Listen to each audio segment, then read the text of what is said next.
à l'ordinateur. Voilà, on enregistra. Allez, c'est parti. Bon, bonjour la France. Eh bien, aujourd'hui, Kader Marouf qui est présent avec moi. Donc, bonjour Kader. Bonjour tout le monde, salut Jean, Jean Alors, Caillot, mon ami. alors Kader, ça fait longtemps qu'on se connaît et il est même venu en Californie, c'était fin 90. Et donc, On était voisins. on était voisins. Et tu vois, je vais même montrer cette photo-là qui pour moi a énormément de valeur parce qu'il n'y en a pas beaucoup comme ça. Kader, est-ce que tu te rappelles de ça? Ah ouais, ah oui, oui, avec mon frère, avec Redouane Bougara, il y avait toi à côté de moi. Je vois pas bien les autres. Ah ouais, c'est une très belle photo qu'on avait fait après l'entraînement, je crois que c'était. C'était après l'entraînement, ouais.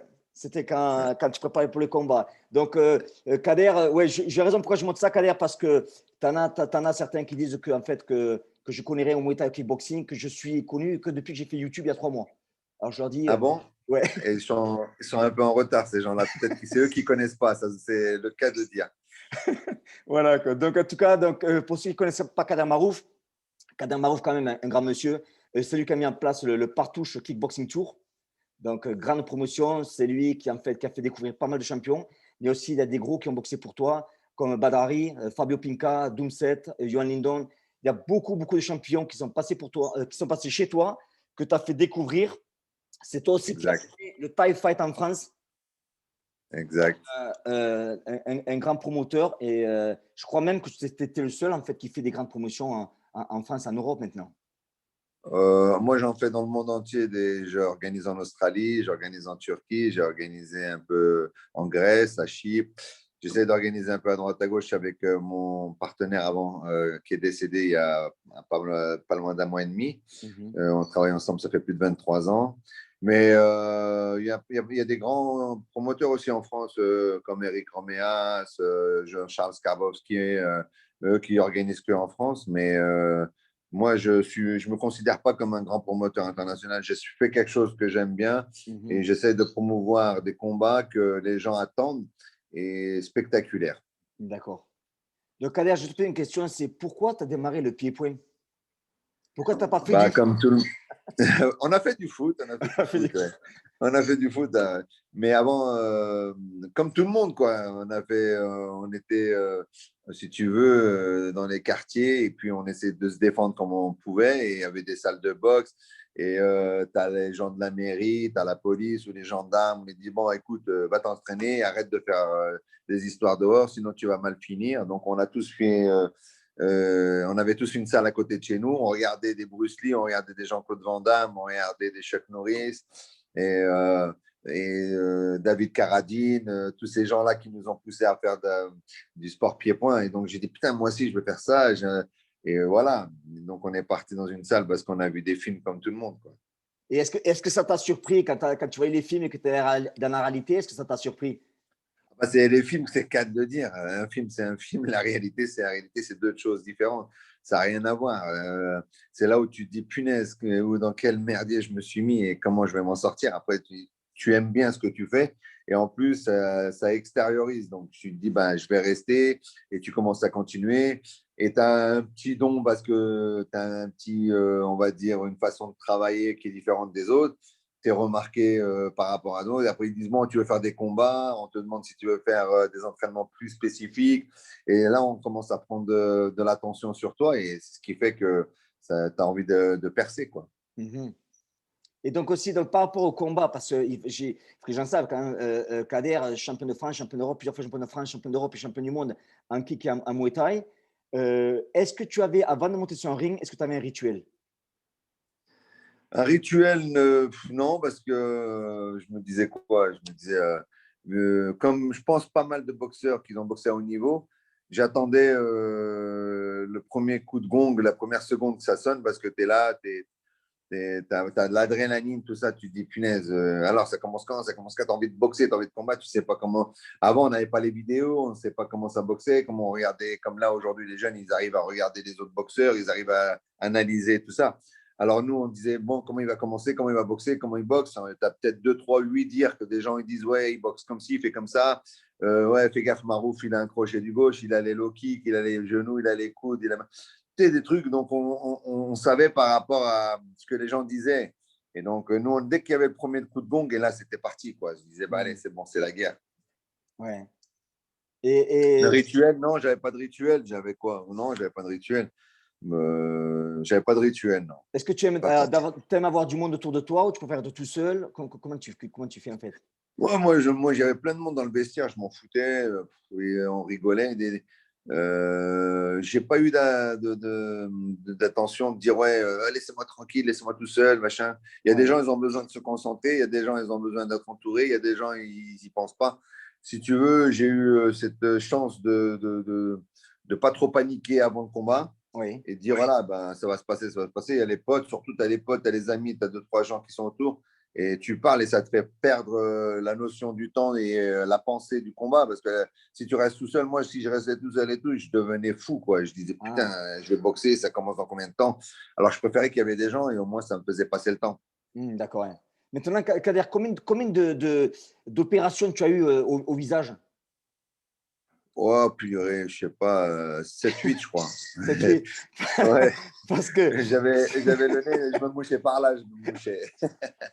Tu te moques de moi.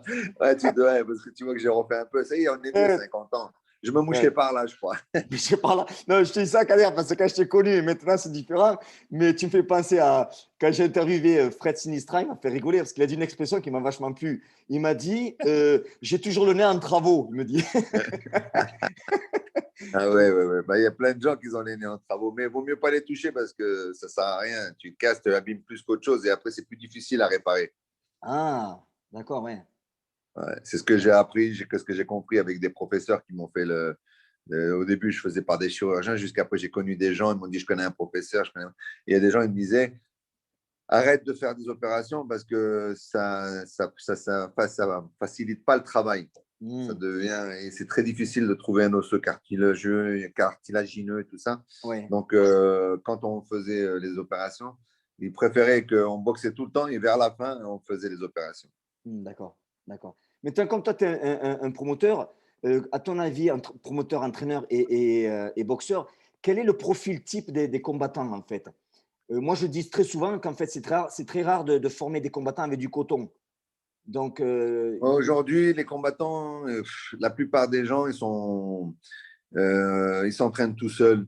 hmm, C'est très rare qu'il y ait encore des écuries qui ont leurs combattants, ils les ont connus quand ils étaient gamins, ils les ont montés. Il n'y a pas beaucoup de ça. La plupart des combattants, ils vont d'un club en club, et ils se retrouvent bien, ils restent 2, 3 ans dans un club, ils profitent de la situation, ils vont dans un autre club, ils profitent de la situation, et ils boxent comme ça, ils vont s'entraîner en Thaïlande. Si tu veux, il y a plus comme avant. Avant, on avait un entraîneur, il y avait un mec qui te préparait, il t'a connu gamin, il t'a fait monter. C'est très, très, très rare maintenant aujourd'hui. À mon avis, il doit rester peut-être une poignée de boxeurs comme ça. ah Donc, ouais. pour moi, au jour d'aujourd'hui, et en plus, aujourd'hui, il y a les réseaux sociaux, il y a les vidéos, tout le monde voit comment ils s'entraînent. Avant, on ne savait pas comment ils s'entraînaient les autres. Donc, aujourd'hui, ils s'entraînent, les mecs, ils s'entraînent 2, 3 fois par jour. Tu ne sais même pas comment ils s'entraînent avec des machines et tout. Nous, on avait des pierres, on avait une corde, on avait les bras pour faire les tractions. On s'entraînait à l'ancienne. Aujourd'hui, ils ont un coach, des mecs ils ont un préparateur physique, ils ont un nutritionniste, ils ont un docteur, et déjà, nous, si on avait un copain qui nous donnait de l'eau dans le corps, on était content. Bien sûr. Donc, on était dur mal. C'était pas les mêmes combats qu'avant. Moi, je Ouais. dis que les boxeurs d'avant, on était plus durs que ceux d'aujourd'hui. Aujourd'hui, les Ah ouais. boxeurs, ils sont plus Mathieu Vu, un peu, tu vois, un peu de chaud, quoi. Ouais. J'ai un beau short, j'ai mon gel, machin. Nous, on venait, on était tout déglingués, on avait le short de l'autre. J'ai eu boxé, moi, avec le protège-dents de mon collègue, parce que j'avais pas de protège-dents, j'avais pas assez d'argent pour m'acheter un protège-dents. Ouais. Je prenais le protège-dents de mon pote qui était quand on boxait ensemble. On était 5 ou 6 à boxer. Je prenais son protège-dents. J'ai Ouais. eu même boxé avec le short de mon pote. Ah ouais, ouais, ouais. Aujourd'hui, ils ont leur protège-dents, ils ont le nom sur le protège-dents, ils ont leur drapeau, ils ont. Ma grand-mère, je sais pas, moi, on dirait qu'ils. Fou. Les combattants les plus jeunes, les moins connus, sont plus sophistiqués, sont plus connus sur les réseaux sociaux que les vrais boxeurs. Tout à fait. Tout à C'est fait. comme les entraîneurs. Il y a des entraîneurs, il y a plein de gens qui se disent entraîneurs, mais ils ne savent pas ce que c'est un ring, ils ne savent même pas ce que c'est l'odeur d'une salle. Ouais. Tout à fait. Je suis d'accord avec toi. Je suis entièrement d'accord avec toi. Et ils se disent entraîneur international, machin, c'est tout du baratin. Moi, je n'ai rien compris à ces gens-là. Ouais. Entraîneur du dimanche, tu vois. Il y a des mecs qui préfèrent c'est pour ça qu'ils préfèrent s'entraîner entre boxeurs et ils n'ont pas d'entraîneur, ils s'entraînent entre boxeurs et au moins ils se connaissent, ils se respectent entre eux et ils progressent plus. C'est comme s'ils faisaient des mini-combats entre eux, quoi, avec les sparring et tout. Ouais. C'est pour ça, tu vois, moi, Kader, j'ai mon club, j'ai évolué mon club où est ce qu'il est maintenant par rapport à quand tu étais venu. Maintenant, mon club est dans une ville qui s'appelle Santa Ana. C'est je connais, que des Mexicains, tu vois. Oui, mais au quand tu vas dans ma salle, ils ont un vrai entraîneur. Voilà, quand tu es dans la salle, tu sens la sueur. Ouais. Ben, aujourd'hui, tu vas à les salles, ça sent le neuf. Ça sent le neuf. Dans les autres salles, ça puait. Et ouais. Dans les douches, tu ne pouvais même pas faire de douche. Il y avait 2 gouttes d'eau, il y avait une douche pour 150 personnes. Ouais. Oh, putain. Et est-ce que tu penses qu'il est possible maintenant de vivre de la boxe en France? Vivre de la boxe en France, c'est très difficile aujourd'hui. Moi, je dis que même avant, mais ça a toujours été comme ça, parce qu'elle n'est pas vraiment encore structurée, la fédération. Moi, je pense que les fédérations devraient être plus structurées comme la boxe anglaise, tu vois. Il y a les amateurs, il y a les professionnels.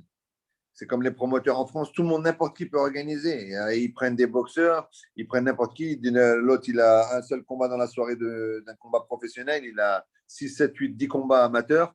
Toi, tu as besoin d'un mec, il a signé chez toi, il ne peut pas boxer. Ah, mais je boxe un mois avant chez lui, t'inquiète, machin. Il s'est blessé dans un combat d'un gala amateur.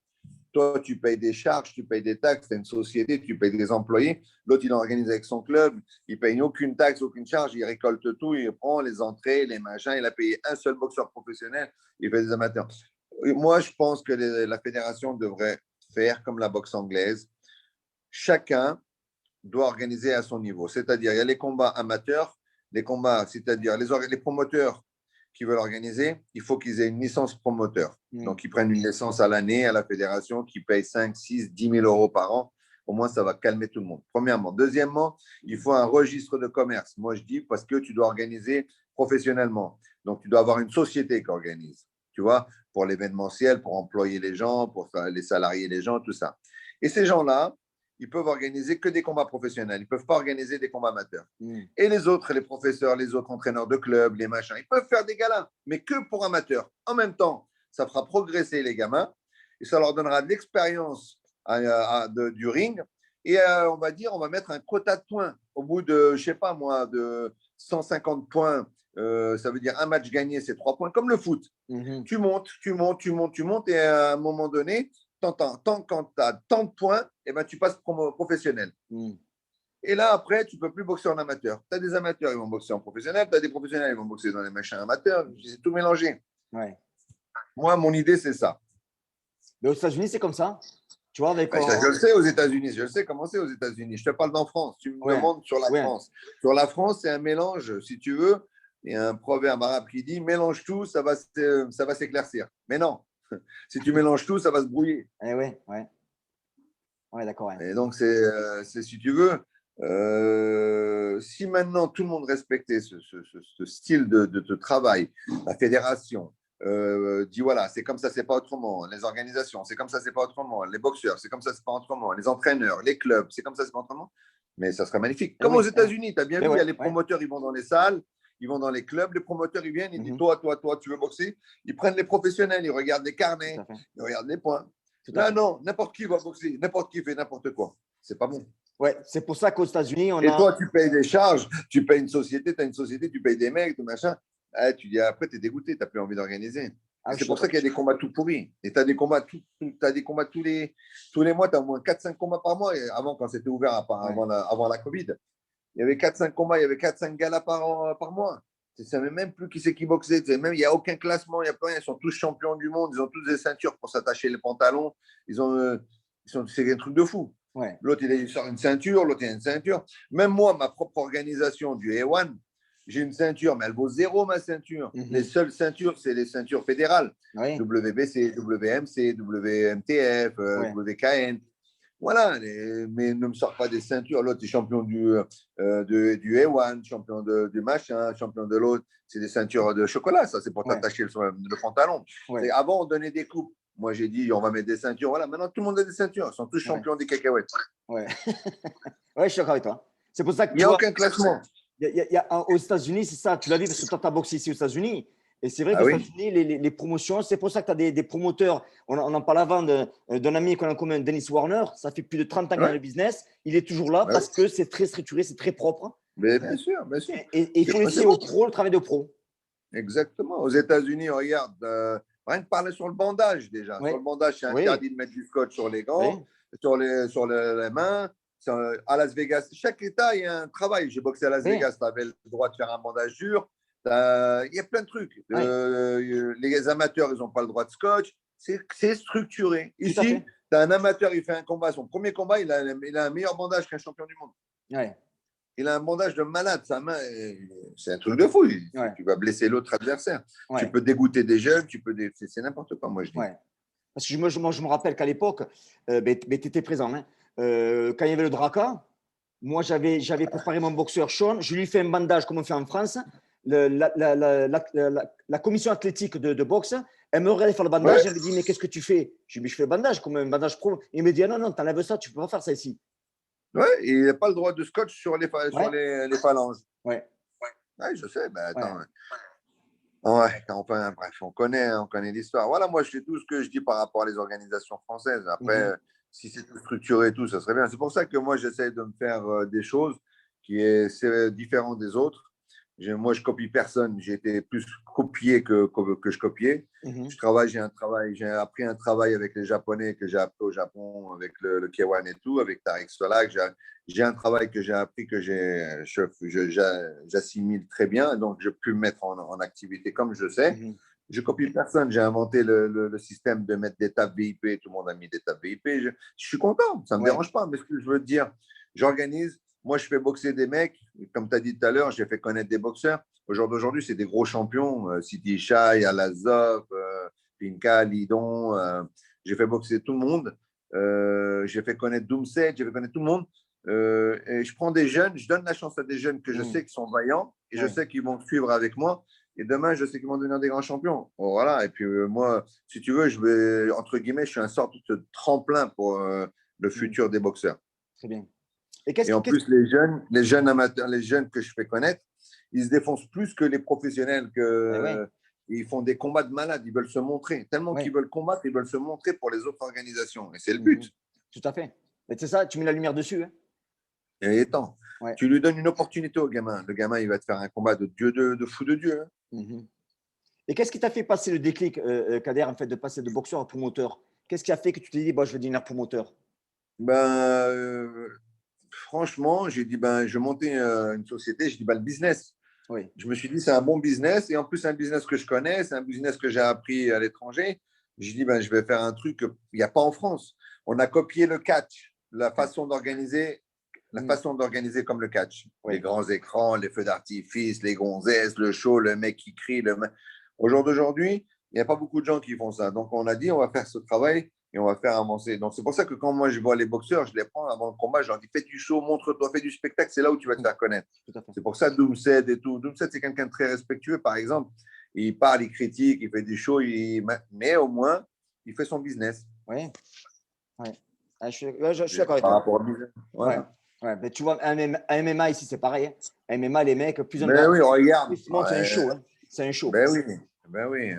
Regarde l'Irlandais, Ouais. McGregor, Ouais. il fait du show, des machins, il se fait casser la gueule, mais il prend 5-6 millions de dollars. Et ouais. Il a compris. Euh, Hein. Moi, si demain, ils me disent, ouais, tu boxes contre McGregor, je te jure que je boxe. Tu me Ouais. donnes 2 millions de dollars, je vais te faire un spectacle, je vais l'insulter tous les 2 minutes. Je vais, je vais lui faire des vidéos Bien tous les sûr. 15 minutes. Tous les 10 minutes, je fais une vidéo, je l'insulte, je le rends dingue, je le machin, je dis t'es qu'une merde, t'es machin. Mais je vais lui faire du show, du machin, tu sais. Eh ouais. Les gens ils vont dire, lui, mais c'est qui ce clochard, tout, mais au moins, je vais arriver, voilà. Ouais. Mais c'est ce qu'ils veulent, les gens. Ouais, c'est un show. C'est un show. Je suis d'accord avec toi. Ouais. Ben oui. Et parlant boxe, Kader, est-ce que tu es. Moi, je suis ancienne école. C'est-à-dire qu'à mon avis, il y a deux écoles qui se passent maintenant. Tu as des gens qui font entraînement, des boxeurs qui ont un coach nutrition, coach conditionnement physique, de massage, psychologie, technique. Ou tu es plus, moi je suis plus, tu mets en face d'un sac, tu travailles une technique plein pot, un middle plein pot, un bon séance de PAO, des bons sparring lourds, tu cours beaucoup, mais c'est l'ancienne époque où tu préfères la nouvelle méthode où maintenant c'est. Pour moi, ce que je dis, c'est tout et n'importe quoi. Ouais, non, parce que moi aussi, je suis de l'ancienne époque. C'est un style d'entraînement que je garde toujours. Moi, j'ai toujours le même style d'entraînement à l'ancienne dans les années 80. Donc, une seule technique, l'apprentissage d'un truc.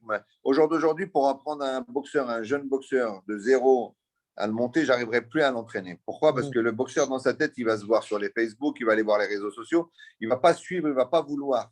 À moins que le mec, il n'a pas de télé, il n'a pas de réseaux sociaux, il habite dans la forêt, là, je peux le forger. Ouais. Donc, ce qui fait, c'est que moi, j'ai toujours mes entraînements à l'ancienne. Les pompes, les cardio, les athlétismes, je vais faire courir, les escaliers, je vais faire les tractions, les pulsions, les squats, tout machin, tout à l'ancienne. J'ai pas de poids, j'ai pas de machin, il va tirer la corde, machin. Bon, aujourd'hui, il n'y a pas de souci pour l'entraînement. Le style d'entraînement, c'est toujours à l'ancienne. Mais d'un côté, c'est pas plus mal que le mec ait un petit suivi, mais il faut pas trop lui donner parce que ça s'appelle du luxe. Oui. Mais par exemple, s'il a mal, un genou, machin, il va voir un ostéopathe. Si il sent un peu faible, il prend des vitamines ou il a une nutrition différente, donc on lui fait manger. Mais là, ça parle d'un niveau qui est arrivé, on est à haut niveau. Oui. Mais pour le début, pour forger quelqu'un, c'est à l'ancienne. Après, quand il est à haut niveau, c'est normal que le boxeur, tu dois l'entretenir correctement, tu lui fais un bon suivi avec un bon docteur, un ostéopathe, un nutritionniste. Moi, je dis que c'est normal. Ouais. Mais pour l'entraînement, pour forger, pour le préparer, c'est à l'ancienne. Ouais. Comment on me pose souvent la question dans mon club quand des mecs arrivent, des débutants, tu vois, ils me disent, par exemple, après un mois de taille, ils me disent, coach, comment je peux faire pour avoir un middle meilleur? Je dis, ben, t'as qu'à putain de répéter le middle, quoi. Pour devenir meilleur middle, il faut faire des middle, quoi. Tu vas pas faire tu peux faire ce que tu veux, mais si tu fais pas de middle, tu seras pas bon en middle, quoi. Il y a pas de solution. Exact. Il faut travailler la base, C'est soit répétitif, ouais. Exactement. Ouais. C'est comme le karaté aujourd'hui encore, à l'ancienne et tout. Ouais. Ils t'apprennent toujours un point, je sais pas comment ça s'appelle, le Mawashigiri, le front kick, tu vois, le Maigiri. Ouais. C'est toujours le même coup. Tant que tu ne l'as pas assimilé correctement, ben, tu répéteras pendant ça 2, 3, 4, 15, 5, 6 cours.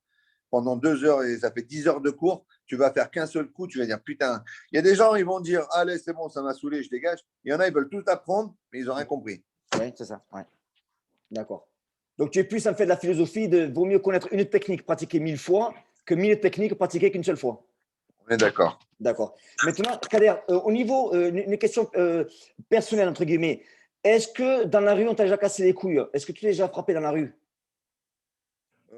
J'ai horreur moi, de me disputer et tout, j'essaie d'éviter le maximum, mais je vais te dire franchement, non. Non, Parce que je ne cherche pas, je ne rentre pas dans le conflit, j'essaie d'être plus intelligent. Voilà, il y a toujours en voiture quelqu'un klaxonne, des machins, tout. Oui.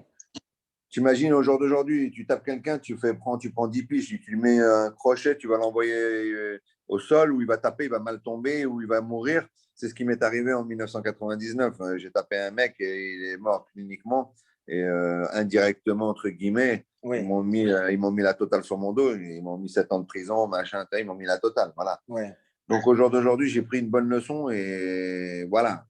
Et on est moins impulsif qu'avant. J'ai 50 ans. Le mec, il dit, vas-y, ça ne va pas me changer ma vie. Le mec, il m'insulte.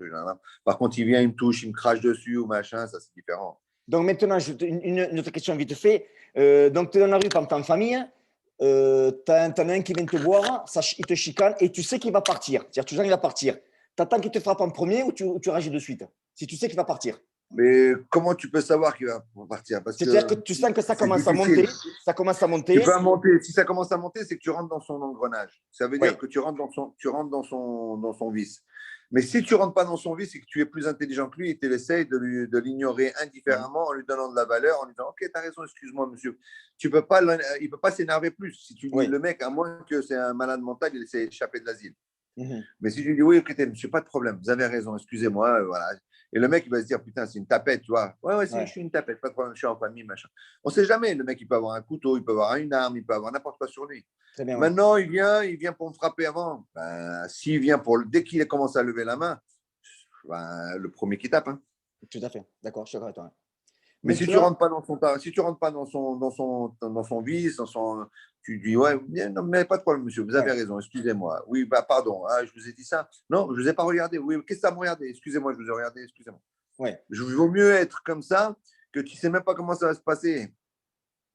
Tu ne sais pas comment ça va se passer. Parce qu'imagine, tu es en famille, il met un coup à tes gosses ou à ta femme. là, tu pars pour 10 piges parce que tu vas le tuer. Ouais. Ouais. Alors que tu sais que tu es plus fort que lui, psychologiquement et physiquement. Donc, tu as gagné avant lui. Donc, si tu as gagné avant lui, tu lui dis oui, vous avez raison, pas de problème, monsieur, Ouais. au revoir. Allez, problème. Parce que, Et normalement, il ne peut pas continuer. C'est impossible, à moins qu'il est fou. ouais. À moins qu'il ait vraiment envie de te démonter à toi, tu vois, qu'il t'a choisi Mais personnellement. que Ouais. c'est plus une envie, c'est Ouais. que, je sais pas, moi, C'est une obsession. il y a un problème. Ouais. Que moi, Là, c'est différent. j'essaie d'expliquer aux gens, je leur dis, c'est que le mec il va te chercher la merde, bon, t'évites tout le temps, même à faire la pute, entre guillemets, tu t'en vas. Je dis, mais si le gars, tu le sens, surtout que je suis, par exemple, je suis avec ma femme et je vais mon gamin et que je sens que le mec, ça monte et pas qu'il va me pousser, je lui dis, ben là, tu es obligé de frapper le premier, t'as pas Non, le bah, choix. s'il te touche, il te pousse, bien sûr. Non, mais ce Ouais. que je veux dire, intelligemment, si avant qu'il te touche ou quoi que ce soit, tu rentres pas dans son tapin. Bien sûr, ouais, bien sûr. Non, non, on est d'accord. Normalement, je pense pas que ça peut aller plus loin. Après, tu dis, écoute-moi, tu dis à ta femme, je vais parler avec le monsieur, il est un peu énervé. Monsieur, s'il vous plaît, écoutez, énervez-vous pas. Mhm. Venez, on se met sur le côté, on va parler dehors, on va parler sur, je sais pas, dans un magasin, dans Ouais, la rue. Et là, tu te mets dans un coin de rue, machin, et tu dis, et après, tu lui parles différemment. Tu dis, qu'est-ce que tu veux, espèce de sale bâtard, quoi. ouais, Et tu rentres, tu parles comme lui, quoi. ouais. Et je vais te, comment on parlait de blessures, justement. Attends, bah avant que j'oublie, quoi. Tu étais légionnaire, hein. Oui. Putain, tu vois, ça m'a surpris, ça, tu vois. Je ne savais pas, ça, c'est quelque chose que je ne savais pas. Ah oui, oui, non, oui, oui, Ah j'étais, ouais, ouais. tiens, un respect énorme. Parce que moi, quand j'étais au premier RIMA, j'ai passé, j'étais à Mayotte avec le DLEM, Division de Légions La étrangères de division Mayotte. des gens, ouais, la Et division. un respect énorme, énorme. Tu vois, Ah je ouais, ne savais pas que Kader, il était dans la Légion, tu vois. ouais, Donc, ouais, j'ai fait 5 ans, ouais. quand on parlait des blessures, quelles sont les blessures que tu as classiques dans un gala que tu organises? Quels sont ce qui arrive le plus souvent et comment se fait la prise en charge en fait après le combat? Comment ça se passe en fait? C'est-à-dire par rapport quand je C'est-à-dire que boxais ou quand. quand toi en tant que Ouais. promoteur, quelles sont les blessures classiques que tu as dans des combats, que tu vois régulièrement en tant que promoteur? Pendant pendant la soirée? Dans la soirée, ouais. Est-ce qu'il y a des choses qui arrivent quand c'est, par exemple, je sais pas, par exemple, nez cassé ou coupure? Qu'est-ce qui Ouais, voilà. l'accent Ouais, classique? le plus classique, c'est les KO, Oui, le knockdown donc, aussi. Le knockdown, le compte, le mec qui oui. s'est fait compter. Après, moi, à ces gens-là, je leur dis toujours, allez à l'hôpital, allez faire un examen, allez vérifier tout ça. Mhm, Donc, après, tu as les ouvertures, les blessures d'ouverture. Après, tu as les KO techniques, le mec, il n'arrive plus à suivre. mhm, Après, tu as les blessures, l'épaule démise, le pied cassé, la main cassée, voilà, des trucs ouais. comme ça. Mais le plus des KO, c'est les KO. Le plus des blessures, c'est les KO. C'est les carreaux, d'accord. Les KO, ouais, il prend un KO, ben, le mec, tu lui dis, maintenant, tu l'amènes. Moi, j'ai toujours un docteur, j'ai un suivi, j'ai les ambulances et tout. Je lui demande qu'on l'amène tout de suite à l'hôpital. Je dis à son camp, après, je dis, moi, vous faites comme vous voulez. Mais Ouais, d'accord, emmenez-le à l'hôpital, qu'il fasse un examen, au moins qu'il voie comment ça va. d'accord. Et quel est le change que tu rencontres le plus souvent en tant que promoteur? Est-ce quelque chose qui arrive, un change qui t'arrive régulièrement en tant que promoteur? Par exemple, le boxeur qui n'a pas certificat médical ou il n'est pas au poids. Est-ce que les changes qui arrivent régulièrement en tant que promoteur, que tu dis, ah, ça encore une fois? En tant que promoteur, la plupart des temps, c'est ouais, l'administratif. Les mecs, ils sont difficiles à se mettre en administratif, d'avoir tous leurs papiers. Oui. Donc, c'est pour ça que moi, j'essaie de faire ça toujours une semaine avant. Il faut que tout le monde m'ait donné les papiers. Mhm, Et après, moi, je mets un ultimatum. Je dis, bah, si j'ai pas tes papiers, je te change, tu boxes pas. Et mhm, je te garantis qu'il amène les papiers le plus rapidement possible. Donc, il y a ça. Après, il y a les retards. Quand ils arrivent en retard ou à la pesée ou machin, le mec, t'as le boxeur, son adversaire, il est là. Et le mec, moi, je dis, il faut se respecter mutuellement. Si l'autre, il est là, toi, tu dois être là à l'heure. Si l'autre, il est au poids, il s'est défoncé pour que tu sois au poids, et ben, si tu n'es pas au poids, ben, tu vas perdre tes mhm. poids, ton kilo, ton gramme, ton machin, ce que tu as à perdre, parce que tu dois respecter un poids. On s'est mis un contrat. Donc, on respecte le contrat. Et voilà, après, il y a eu des problèmes. Si maintenant il n'arrive pas à perdre et tout, que le mec il veut pas boxer, ben, il s'arrange entre eux financièrement et l'autre il lui prend sur sa prime, il lui dit ben, donne-moi un peu de ta prime. D'accord, d'accord. Et quelles sont Voilà. les trois qualités, à ton avis, qu'un bon boxeur doit avoir? Trois qualités. Ben, c'est ce que je viens de te dire, le contraire Ouais. de ce que je viens de te dire. Être en règle administrative, préparer, être préparé pour boxer, être à l'heure, respecter l'organisation, parce que l'organisation, c'est de l'argent. Le mec, Mhm, c'est un travail. C'est comme si tu allais au boulot. C'est comme tu ne dois pas louper ton train. Le train, mhm. c'est à -5. Tu ne viens pas à Oui. -2. Le train, il va partir. Mhm. Donc, tu dois respecter ça.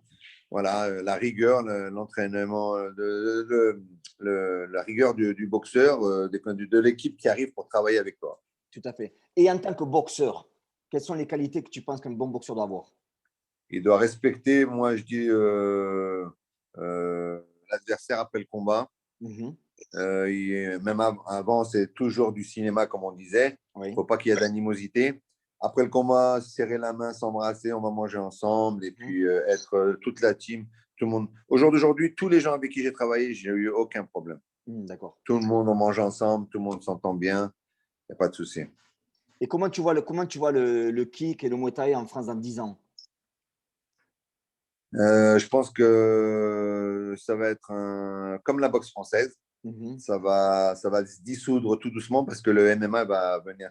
Si le MMA s'organise bien professionnellement et tout, ben, ça peut étouffer le sport pied-point. Mhm. Ouais, ouais. Et mais une chose c'est importante, si tu regardes bien, c'est ce que moi je pense, hein. Si on se regarde bien, c'est que le MMA, il a besoin du Muay Thai ou du kick. Mais Oui, le kick ou le Muay Thai, si tu regardes bien, n'a pas besoin du MMA. oui, d'accord, pas de souci. Pas de problème, parce que les mecs, ils vont en faire du judo, ils vont faire de la boxe, ils vont faire du pied-point, ils vont faire du karaté, machin. Après, tu as des gars qui vont vouloir s'entraîner, mais au jour d'aujourd'hui, pour les organisations et tout, Mhm. les gens, ils vont plus se retourner, ouais, ah, il y a du MMA. Si c'est mieux Oui. organisé, si c'est mieux Mhm. préparé, ils vont dire, ouais, Ouais. il y a du MMA, il y a tout ça. Mais Ouais, ce c'est que vrai. je veux dire, c'est que par rapport à l'organisation, après, bien sûr, le travail, le kickboxing, le Muay Thai, il restera toujours. Mhm. D'accord. Et Aujourd'hui, il y a la Thaïlande, il y a toujours de la boxe thaï là-bas. quel est le meilleur conseil qu'on t'a donné? Soit réglo. Sois rigolo. D'accord. Si tu pouvais revenir en arrière, il y a 30 ans en arrière, on prend Kader Marouf maintenant, on te prend il y a 30 ans en arrière et tu te parles à toi-même. Quel conseil tu te donnerais? Conseil, Avec tout ce que tu as appris maintenant, quel conseil tu donnerais? par rapport à quoi? Par rapport à tout, par rapport à la boxe, par rapport à la vie, par rapport à…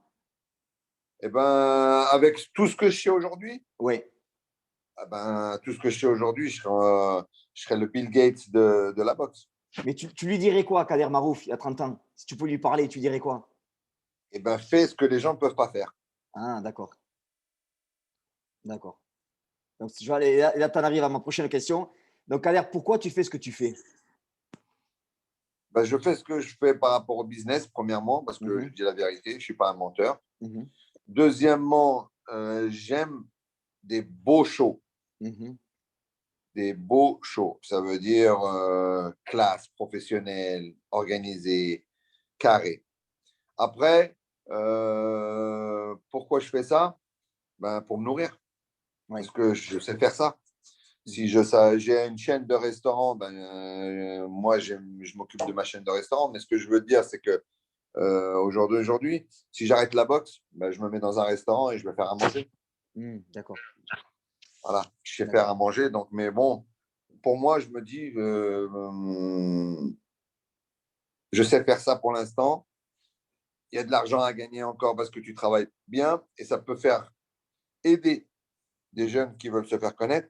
Et en même temps, ça te fait promouvoir ton travail. Et en même temps, j'aime bien ce que je fais, ça me fait kiffer de me faire des bonnes soirées. d'accord, d'accord. Et qu'est-ce que les gens ne savent pas de toi, qu'ils doivent savoir? Que je suis réglo. Tu es rigolo. D'accord. Parce que les gens croient Ouais. que certaines, on va dire, minimes, hein, minimes au jour d'aujourd'hui, il y a toujours deux, trois envieux, deux, trois jaloux, deux, trois, Mhm, qui connaissent rien à la boxe, qui connaissent rien à l'organisation, qui connaissent rien au business, qui connaissent rien au travail. Ils savent pas comment tu galères, ils savent pas comment tu investis, ils savent pas combien ça coûte un gala, ils savent rien du tout. Mais ils sont toujours là pour te critiquer. oui. Et toi, tu vas te disputer avec un boxeur parce qu'il est arrivé en retard, ou tu vas lui dire, ouais, vu que tu arrives en retard, eh ben, je t'enlève 50 euros de ta prime. Façon de parler comme ils font en D'accord. Amérique, tu vois. Ouais. Eh ben, ouais, il n'a pas voulu me payer, la machin, alors que c'est faux. Ouais. Toi, tu es fautif avant que moi, je sois fautif. Oui. Ouais. Donc, si toi, tu es fautif avant, moi, j'essaie de te faire comprendre avec ce qui va te faire le plus mal, c'est-à-dire ta prime. Oui. Donc, tu viens en retard, tu n'arrives pas aux répétitions. On est, respecte-moi. Tout à fait. Donc, je vais t'enlever de ta prime. Je vais t'enlever 1 000 euros, 2 000 euros, je ne sais pas combien tu touches. Je vais t'enlever de ta prime. Tu vas voir que tu vas être à l'heure. Ouais. Et bien, ça, c'est mal compris pour certains et déformé par ceux qui ne sont rien à voir. Mhm. Et c'est ces gens-là qui disent aux autres et tout le monde croit, ouais, Kader, méfie-toi, c'est pas un bon payeur et tout. Alors que moi, je suis l'un des premiers promoteurs, je ne sais même pas si je ne suis pas le seul, je paye tous mes boxeurs à la pesée, c'est-à-dire un jour avant le combat. Mhm. Ah ouais, Ça veut putain. dire, ça veut dire que le mec, il n'a même pas encore combattu que je l'ai déjà payé. Ah ouais, d'accord, ouais. Ouais. Comme ça, lui, dans sa tête, il se dit quoi? Je suis payé, je suis bien, il est à l'aise pour son combat, il est tranquille, il n'est pas énervé. Ouais, est-ce qu'il va pas me payer? Parce qu'il a entendu des dires et tout. Moi, Mhm. et c'est ce qui fait que tous les gens qui boxent avec moi, j'ai eu des gens, ils m'ont dit, putain, on m'avait dit ça, on m'avait dit ça. Je n'écoute pas les gens. Oui. Moi, je connais des boxeurs qui ont été dans des galas, je ne vais pas donner des noms et tout, mais ils ont mangé un sandwich, ils leur ont donné une canette, ils sont pris pour des autres, ils ont été, ils leur font des courbettes. Moi, je les reçois, je les fais manger à table, repas magnifique, un buffet, là, je les fais dormir dans des bons hôtels, machin, comme je peux, dans le respect que je peux et dans la qualité et si tu veux, dans ce que je peux faire, quoi, tu Ouais. vois. Et après, il vient, il essaie de te cracher dessus. Et à la fin, il dit, ouais, putain, je savais pas, putain, merci, machin. Mais ne viens pas me critiquer ou ne viens pas me juger Ouais. sans savoir. Ouais. Je suis d'accord avec toi. Ouais. C'est pour Et, ça que la plupart des boxeurs, ils sont calmés avant. ouais. Et tu sais quoi, Kader, ça se perd, ça. Et je suis le seul, et je te le dis, au jour d'aujourd'hui, à part les tournois, parce que je ne sais pas qui c'est qui va gagner, je suis le seul à les payer un jour avant le combat. Ah, d'accord. Ouais. Oh, il y a des organisations comme le Glory et tout, ils sont payés 15 jours, un mois, 2 semaines après le combat. Mhm. Je les paye avant qu'il ait combattu, le mec. Donc, viens Ouais. pas me dire que je ne te paye pas. Tout à fait. Ouais. Maintenant, Kader, de quoi tu es le plus, sans être, la question que je te pose, c'est pas une question d'arrogance, hein, mais de quoi tu es le plus fier? Je suis fier. La chose la plus où je suis le plus fier, c'est quand mon organisation se déroule à merveille. C'est-à-dire, il n'y a pas d'accrochage, il n'y a pas de mec qui est en retard, il n'y a pas de blessés, il n'y a rien. Il n'y a pas les combattants, il n'y a pas de morts, il n'y a pas de gros combats qui sont eu, des gros blessés. Tout le monde va bien, on finit le gala, on va manger ensemble, on va passer la soirée ensemble. Ça, je suis fier. C'est là de la chose où je suis le plus fier. Mhm. Que ça se déroule bien et tout le monde est content. Et Que dans les ta gens, vie, ils ont un bon souvenir. et dans ta vie, par exemple, tu vois, moi, je dis, je suis, Ma famille, je dis, ah voilà, la famille, voilà. ma famille, Ouais, mes enfants, ma femme. ouais, d'accord, Ouais, pas de respect, problème. respect, respect. Et ma dernière question, ça va être, de quoi tu veux que Dieu fasse le plus loin possible, mais de quoi tu veux que les gens se rappellent de toi quand on sera parti? Tu veux que les gens disent, putain, Kader Marouf, c'était, tu veux qu'on se rappelle de toi de comment? Ben, comme je t'ai dit, que les gens ils disent quoi? Ils vont dire, ouais, Kader Marouf, tu auras toujours des gens qui vont dire, pareil, ouais, c'était ci, c'était ça. Ah, mais tu ne l'as pas connu, ça veut dire que tu n'as pas travaillé avec lui, tu ne connais pas, tu parles comme ça. Moi, ils vont dire quoi, les gens? La plupart des gens, ils vont me défendre. Je sais qu'il y aura des gens qui vont dire, Kader, il a été réglo, Kader, il a toujours été, ça, il a essayé de rigoler. Dans mon travail, des fois, je suis un peu énervé parce que je mets beaucoup d'argent. Des fois, j'ai des Ouais. galas. Quand j'organise, ça me coûte plus d'un demi-million d'euros. Je connais personne qui organise tout Mmh. seul un gala qui coûte presque un demi-million d'euros. Ouais. Donc, il y a des gens, il faut qu'ils comprennent que quand tu mets beaucoup d'argent, tu transpires mal, tu vois, Bien tu sûr. dors mal, tu vois ce que je veux dire. Ouais. Le Glory, ils sont une dizaine, il y a plein de mécénats, et l'autre, il a mis 1 million, l'autre, il a mis machin. Ils sont plein de gens. Moi, je suis tout seul. Ouais. J'ai pas de sponsor, j'ai pas de coach, j'ai rien du tout. Je mets mon argent personnel. Ouais. Donc, ne viens pas me dire que je n'ai pas le droit d'être énervé parce que j'organise. Si, j'ai le droit d'être énervé parce que c'est mon propre argent. Ouais. Essaye d'organiser et tu vas comprendre ce que c'est organiser. Les Bien gens ne sûr. connaissent pas la valeur d'organiser. Après, ils vont penser quoi? Moi, je veux qu'ils disent quoi? Ouais, Kader, c'était un bon mec, il était Ouais. réglo, il faisait des beaux galas, mais il a fait connaître plein de gens. Merci, Kader. Voilà, c'est tout. Ouais. Parce que les gens, ce que tu dis, c'est vrai, les gens ne se rendent pas compte du travail qu'il y a à faire. Tu vois, moi, je vais aux Bien États-Unis. sûr. Aux États-Unis, j'en reçois toutes les semaines. Jean, est-ce que tu peux m'aider pour réussir ma vie en Amérique? Je leur dis, mais ça ne se fait pas comme ça. Tu n'arrives pas en Amérique, tu réussis comme ça. Les gens ne comprennent pas, tu vois. Euh, Ça on, aurait demande. réussi on aurait réussi avant toi, tu dis. Exactement, quoi. Et donc, là, Ils Kader, ont déjà une bataille. est-ce que tu voudrais rajouter quelque chose à cette interview? Parce que je vais dire aux gens, c'est que, bon, tu as une promotion qui arrive au mois de mai. une grosse carte. Est-ce que tu peux en parler de cette soirée qui arrive là au mois de mai? Alors, oui, le 8 mai, j'organise les légendes du K1. Il y aura Jérôme Le Banner qui va combattre contre Bombardier. Il y aura Ernest Hous qui va combattre contre Greg Tony. Il y a Stéphane Leco qui va boxer contre Frédéric Senistra, la revanche. Il y a Mighty Mo contre Freddy Camayo. Il y a qui encore? J'ai oublié, je sais pas, j'ai oublié personne, je crois. Bon, enfin, je fais boxer les légendes du K1, ils reviennent. J'ai réussi à les faire sortir de leur retraite. Donc là, ces gens-là, ils ont boxé qu'au Japon. Ils n'ont jamais boxé ailleurs dans le monde entier. Ça va être un truc inédit. Ce sera la première fois que, voilà, c'est comme je te disais tout à l'heure, j'essaye de faire des choses que les gens ne peuvent pas faire ou des choses inédites, tu vois. Donc, je vais faire boxer les légendes du K1. Les gens, ils disent, ouais, il y en a, ils sont vieux et tout. Ils ne sont pas vieux du tout. Ouais. Et je te dis, j'aimerais pas être en face. Ouais. Et à côté, il y a des combattants, il y a des jeunes combattants qui vont faire aussi le gala. Je n'ai pas encore tous les noms, mais on va avoir des bons combats aussi à côté en parallèle. Et ça va se passer où et comment est-ce que les gens peuvent voir ce combat-là?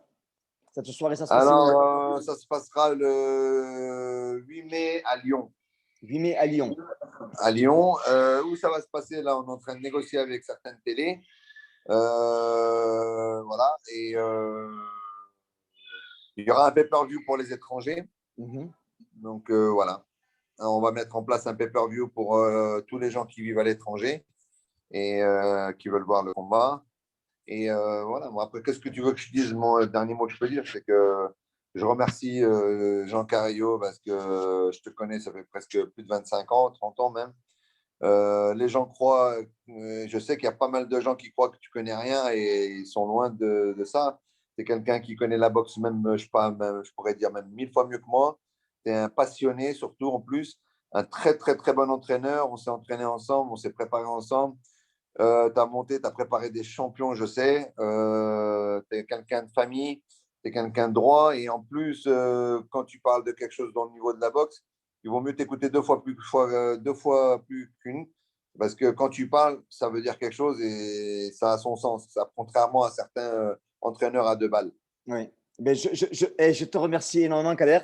Et tu vois, Non, c'est sincère. et tu as dit une chose là qui m'a fait penser une chose, c'est que tu parlais de Greg Tony, tu sais? Ouais. Et regarde ça, ça fait plus de 30 ans. Ah ouais, Greg. Tu vois, t'es plus jeune. Tu vois, c'est la photo qui est revenue là. Mais en tout cas, ce qui est sûr, c'est que bon, ta promotion, moi sur YouTube, je vais mettre toutes les informations pour te contacter, pour la promotion, pour le pay-per-view. Ici en Amérique, eh bien, on en a parlé de ce qu'on va faire un petit peu avant pour la promotion et d'autres choses qu'on va faire en commun.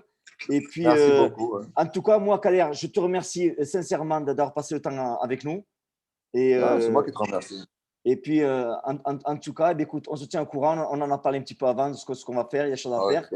Et mais en tout cas, Kader, tu n'as pas changé. À bientôt, mon frère. Tu n'as pas changé. À bientôt, mon frère.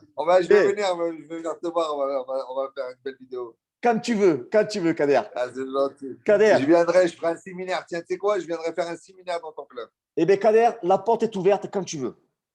Voilà. Mais dès que ça ouvre et tout, les portes pour la Covid est finie, ouais. J'aurais fait mon gala, j'aurais gagné peut-être un peu d'argent, je pourrais m'acheter un billet d'avion et je viendrai gratuitement pour te faire un séminaire. Eh bien, tu viens quand tu veux, tu viens même en famille. Hein. Tu sais, j'ai la place et je sais recevoir les gens et ça va avec un grand plaisir. Ah, je sais, hein. je sais. C'est avec un vrai plaisir. C'est gentil, mon Jean. Eh ben, merci beaucoup et à bientôt. Kader, je t'embrasse, Akouya, et puis merci beaucoup. T'assures. Merci, à bientôt. Bye, bye.